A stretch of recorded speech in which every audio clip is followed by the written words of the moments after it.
In the last reviews we have talked about the Razer Blade 16 but so shortly. Today we bring you guys most valuable informations about the Razer Blade 16. Look at that price tag, mortal. And no fear, I understand Razer machines often demand a premium. But this isn't a situation singular to its next-gen laptops. Asus Zephyrus M16, which I've also been testing alongside the Blade 16, has a lower system spec but is still $4,000. And yeah, that MSI. There is a whole suite of new Blade 16 gaming laptops, and they're likely to end up entirely replacing the existing Blade 15 lineup. That's been the stalwart system from Razer's laptop lineup for what seems like a millennia, but its time is up. I believe there is going to be a range of Blade 15 seconds with RTX 40 series innards, but I'd be surprised to see new versions coming around in the next refresh. The key spec in this review machine is the RTX 4090 nestled inside that still surprisingly slight Blade chassis. It's the top 175W GPU behemoth, too.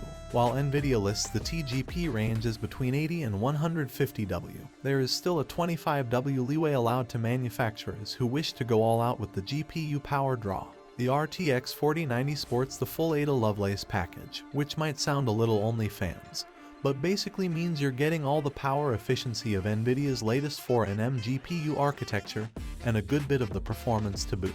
That means it's not a million miles away from the Ampere architecture in actual core design, but comes with higher clock speeds than the previous generation and a huge uptick in L2 cache memory, and that really makes the difference when it comes to gaming. The other side of this workstation in disguise setup is the processor, and the Intel Core i9-13950HX is another silicon monster. Using the latest Raptor Lake Core architecture, you're getting the full hybrid experience with 8 performance cores and 16 efficient cores, delivering a total of 24 cores and 32 threads of raw processing run.